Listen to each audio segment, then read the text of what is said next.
Anybody don't like it, come see the king. And we're gonna start with 50. A leaked security footage just exposed. Jim Jones and T.I allegedly pulling up on 50 Cent backstage at a concert after weeks of slick shots and tension. Yeah, I just seen the Breakfast Club. Jimmy popping on. 50's interviews already showed he don't fold, but nobody thought it would heat up like this. Let's break it down. The roots of war. The story of 50 Cent, Jim Jones and T is not a story about a backstage brawl. It's a story about three men who've spent nearly 2 decades going back and forth, sometimes with bars, sometimes with memes, sometimes with business moves, but never with fists. And to understand why this beef has lasted so long, you have to go back to where it all started. In the mid-2000s, New York hip-hop had two crews fighting for the throne. On one side, you had Gun It led by 50 Cent. On the other, you had Dipset with Cameron at the front and Jim Jones right beside him. The tension between these two camps was about dominance. Who ran New York? Who moved more units? Who had more streets behind them? 50 Cent took shots at Cameron over Dipset's deal with Co. Records, calling them irrelevant. Jim Jones wasn't directly in the crosshairs yet, but the atmosphere between the camps was hostile, and everybody on both sides felt it. Then came 2007, and 50 Cent did something that changed everything. During his active beef with Cameron, 50 brought Jim Jones and Jules Santana, Cameron's own Dipset brothers, on stage at one of his concerts as surprise guests. This wasn't a peace offering. This was a chess move. 50 later admitted the whole thing was intentional. He wanted to destabilize Dipset from the inside. He wanted Cameron to look at his own crew and wonder who he could trust, and it worked. The internal damage to Dipset was real. Jones downplayed it at the time, but years later he called it devious.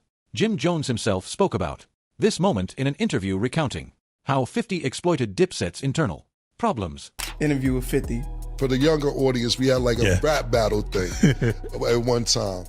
Jones was laying out the context that, while they were having issues inside the group, nobody on the outside knew about it, but 50 Cent saw the cracks and exploited them. 50, what you did, so we was having interior problems at Dipset. Nobody knew about this. And then the key admission that 50 actually got Dipset members to cross the line and show up on his side during the beef. Nobody knew that we was like not on the same page. Right. So when me and you were battling during our music thing, you got members of Dipset to come to your show. 5. That moment in 2007 planted a seed that never stopped growing. It told the world that 50 Cent didn't just want to win beefs, he wanted to dismantle crews from the inside. And Jim Jones never forgot. Now, while all of this was happening, in New York, another beef was brewing. Hundreds of miles south. Between 2004 and 2007, 50 Cent took aim at T.I over his federal gun charges. 50 questioned T.I.'s toughness, implying that his plea deal meant he got off easy. He even put it in a lyric, "You so tough," making it clear he didn't respect how T.I handled his legal situation. T didn't fire back immediately. He stayed quiet, but the disrespect was logged and it sat there 4 years. So by the end of the 2000s, 50 Cent had active tension on two fronts. With Jim Jones, it was about loyalty, betrayal, and crew politics. With T.I, it was about street credibility and respect. Both beefs were born from the competitive, ego-driven culture of mid-2000s hip-hop, and both would simmer for over a decade before boiling over again. The important thing to understand is this: none of it was physical. Not then, not now. The title of this video suggests Jim Jones and T.I jumped 50 Cent backstage. That didn't happen. But what did happen? The verbal warfare, the mind games, the public humiliation attempts, tells a story that's just as intense. And it only got messier from here. The snitching saga and the Jim Wars. After the 2007 on-stage incident, the beef between 50 Cent and Jim Jones didn't die. It just went underground for a while. Both men moved on to other projects, other headlines, other controversies. But the resentment was still there, buried under years of silence, waiting for the right moment to resurface. And when it did, it came back in a way nobody expected, through a federal courtroom and a set of Jim selfies. Around 2017 and 2018, Jim Jones decided to poke the bear. He posted a workout video on social media, challenging 50 Cent to a gym competition. Now, this might sound Trivial, two rappers flexing about who lifts more, but in the world of hip-hop beefs, everything is a proxy war. The gym challenge wasn't really about fitness, it was about dominance. Jones was saying, "I'm still here. I'm still strong and I'm not afraid of you." 50 dismissed the whole thing with his own posts, mocking Jones and calling him "oh." Jones then upped the stakes, suggesting they settle it with a boxing match, but that never materialized. The whole exchange fizzled into online back and forth, and for a brief window both men described their relationship as great in interviews, but anyone paying attention knew that was a surface-level truce at best. The underlying friction hadn't gone anywhere. Then 2019 arrived, and with it came the single most combustible element to enter this beef: Tekashi 6699's RICO trial. Both 50 Cent and Jim Jones had connections to the rainbow-haired rapper. During the trial, 6699 took the stand and testified that Jim Jones was a retired rapper who was affiliated with the 9 Trey Gangster Bloods. That alone was damaging enough. Having your street credentials laid out and picked apart in a federal courtroom is a nightmare for any rapper who built their image on authenticity. But it got worse. A wiretapped phone call surfaced during the proceedings where Jones appeared to discuss violating 609, language that prosecutors and observers interpreted as authorizing physical harm against him. Now 50 Cent is many things, but one thing he has never been is someone who lets an opportunity for trolling pass him by. He pounced. He resurfaced the transcript of that wiretapped call all over social media, tagging Jones and implying that he was cooperating with authorities. The accusation of snitching is the nuclear weapon in hip-hop beef. Nothing destroys credibility faster, and 50 wielded it with surgical precision, posting screenshots, commentary, and jokes at Jones's expense. Jones denied all of it. He denied cooperating with the feds and accused 50 of being the real supporter of Rats, a reference to 50's well-known and somewhat ironic public friendship with 6999, who famously testified against his own gang members. It was a clever counter, but the damage was done. The snitching narrative stuck to Jones in a way that was hard to shake off, and 50 made sure to bring it up every chance he got. This is what made the 50 Jones beef different from a typical rap rivalry. It wasn't just about music or clout. It had a gangster credibility angle that touched on real legal proceedings, real federal investigations, and real consequences. But even with all of that tension, even with accusations of snitching and gang affiliation flying back and forth, there was no physical fallout, no fights, no assaults, no backstage confrontations. Just words, posts, and an endless cycle of trolling. Into the early 2020s, the beef continued to simmer in its petty digital form. Jones claimed that Dipset pioneered the mixtape game over Gunnet, and 50 called him a liar. When a viral video surfaced of Jones getting into an airport fight completely unrelated to 50, 50 was right there in the comments, mocking him. Every stumble Jones took in public became content for 50's Instagram feed. Every embarrassing moment became ammunition. And through all of this, Jim Jones kept responding. He never backed down, never went silent, and never stopped firing shots of his own. But the dynamic was clear. 50 was the instigator, the troller, the one who set the terms of engagement. And Jones was stuck reacting, always one step behind, always trying to match 50's relentless energy on social media. Meanwhile, on the T.I front, things had gone relatively quiet during the same period. After the initial shots in the mid-2000s, T.I and 50 had largely avoided each other. But that silence was about to end in spectacular fashion because T.I had his own challenge in mind, one that 50C wanted absolutely nothing to do with the Vazoo's challenge and the King's frustration. If the 50C and Jim Jones beef was defined by snitching, accusations, and property disputes, then the 50C and T.I beef was defined by one word: verse. For those unfamiliar, Versus was a battle series created during the pandemic era where two artists would go head-to-head playing their biggest hits for a live audience to decide who had the better catalog. It became a cultural phenomenon. Legends went against legends, and T.I wanted his shot at 50 Cent. Between 2020 and 2021, T.I publicly challenged 50 Cent to a Versus battle multiple times. He did it in interviews. He did it on social media.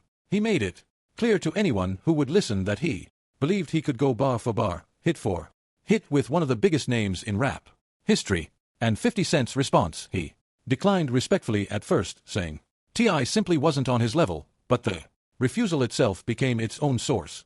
Fuel for the fire. T claimed the two of them had privately agreed to do the battle, but that 50 backed out publicly. Whether that's true or not depends on who you believe, but the perception was devastating for T. It looked like 50 Cent didn't take him seriously enough to even show up, and for a man who calls himself the king of the South, that kind of dismissal cuts deep. T.I.'s frustration with 50's refusal was boiling over, and he made no effort to hide it. In one passionate moment, he laid out exactly what he wanted. I celebrate you.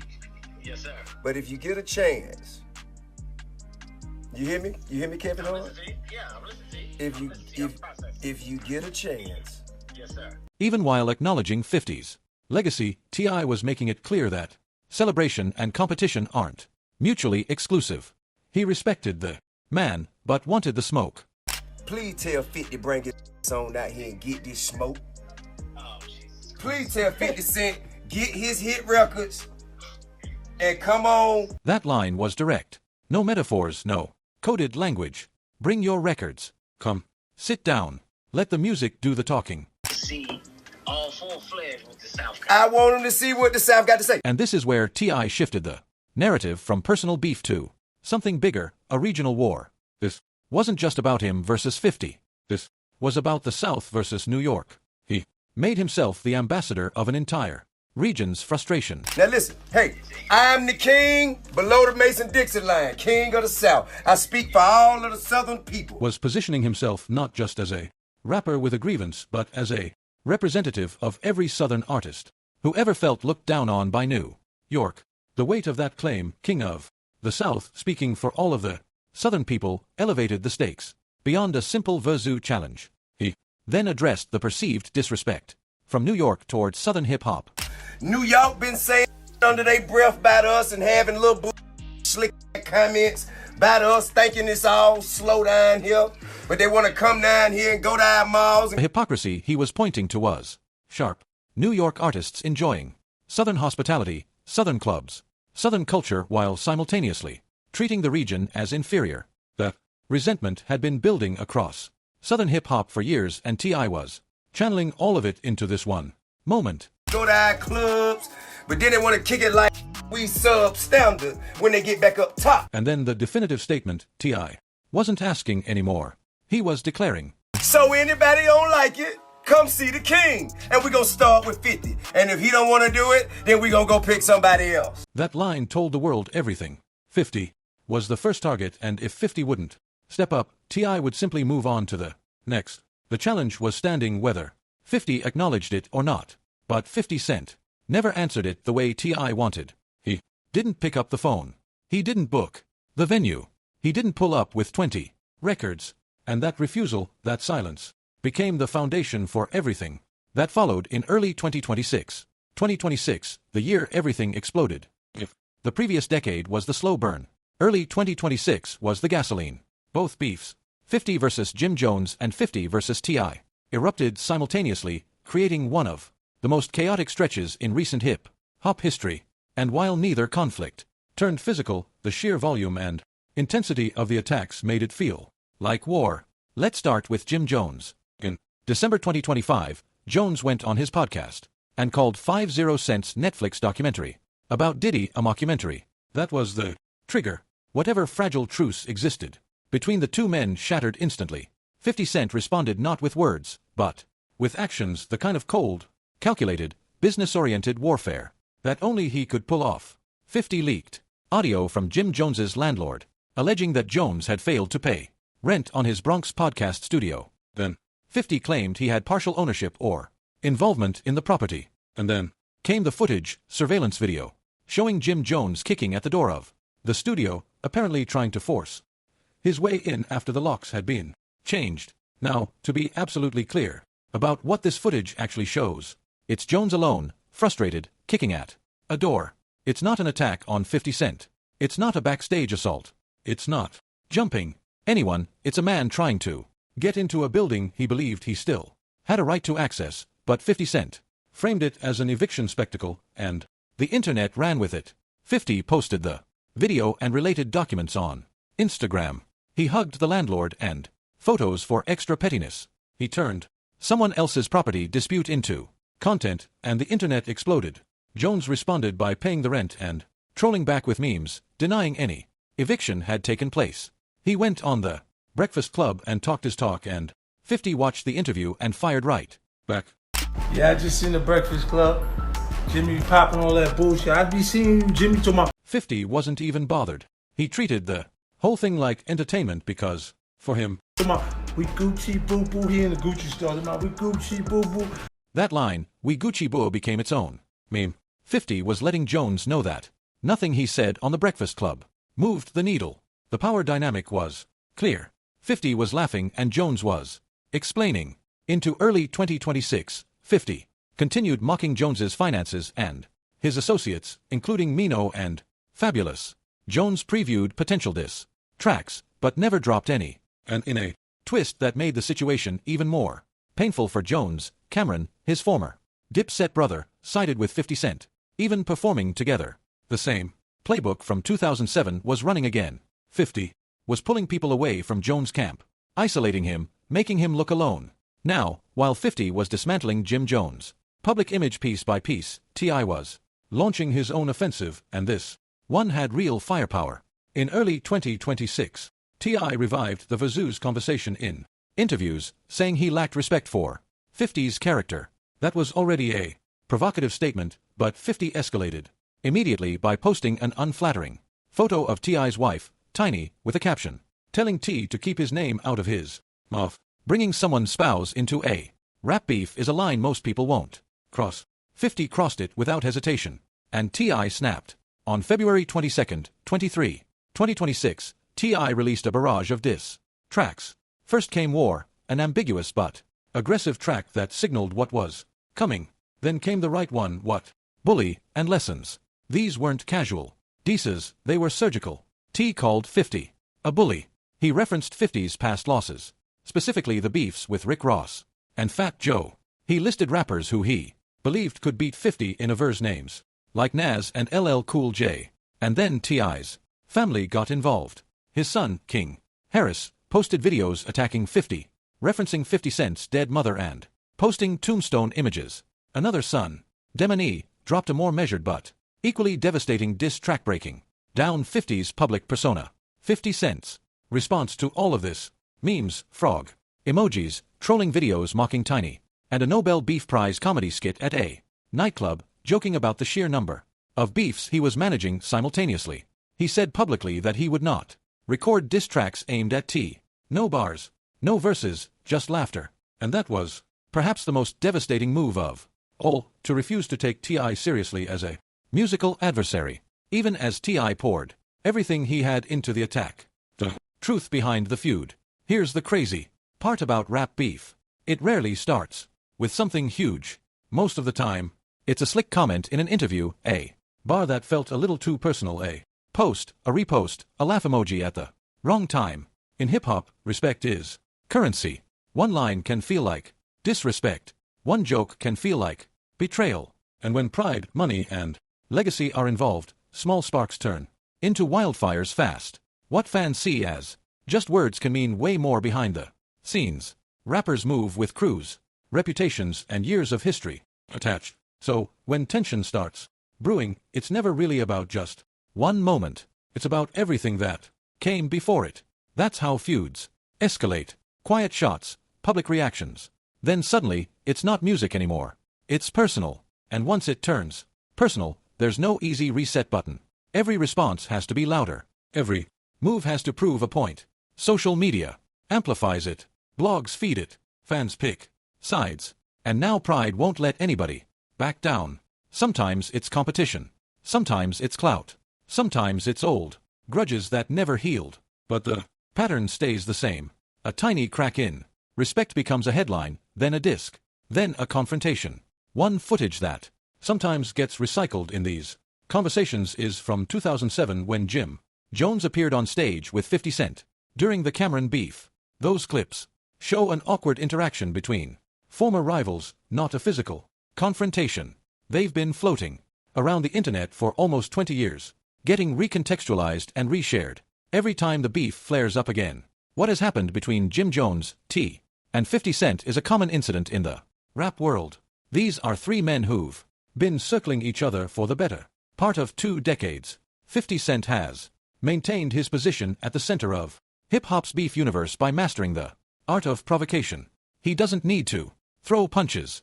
He throws Instagram posts, leaked documents, unflattering photos and memes, and somehow those weapons do more damage than fists ever could. Jim Jones has spent years trying to match that energy and consistently coming up short, not because he lacks talent or toughness, but because 50 has turned pettiness into a business model. Every response from Jones becomes fuel for 50's content machine. The Breakfast Club interview content, the door-kicking footage content, the rent dispute content. Jones can't win because the game isn't played on his terms. Guy's approach has been different. He went nuclear. 4 diss tracks in 2 days. Family members joining the assault. Direct attacks on 50's legacy and character. He brought everything he had, and 50's response was to laugh, to post frog emojis, to refuse to record a single bar in response. That refusal to engage at the musical level was, paradoxically, the most disrespectful thing 50 could do. It said, "You're not worth my studio time." T.I. even acknowledged in a separate conversation that his relationship with 50 wasn't purely hostile. He mentioned working together as executive producers on a show outside the Power universe and described the dynamic in surprisingly candid terms. That admission that they'd worked together professionally adds another layer to this whole saga. These aren't two men who exist in completely separate worlds. They orbit each other. They collide, pull apart, and collide again. Me and 50 cool. I'm the only one who's not offended by his brass approach, and he's not offended by mine. That one sentence might be the most honest summary of this entire beef. So, men who play rough, but ultimately know where they stand with each other. So, while most headlines are talking about backstage jumping, these are just 3 rappers doing what rappers have always done, competing, provoking, and performing their rivalries for the world to watch. But the beef is very real. And if history is any guide, it's far from over. Because when egos, history, and street reputations collide, it rarely ends with just words. So, here's the real question. If this feud keeps brewing, how far could it really go? Let me know what you think in the comments. For more videos like this, click on this next card on your